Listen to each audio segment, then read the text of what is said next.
Plānās debesšķīgās kabaču pankūciņas. Mums būs vajadzīgs 300 grami kabacis, 3 olas. To visu iejaucam, samaisam vienā bļodiņā, visu sastāvdaļas.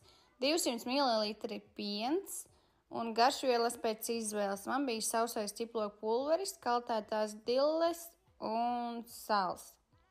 Samaisam to visu masu kopā un iesijājam vai vienkārši iemaisam 100 gramus miltus. Jā.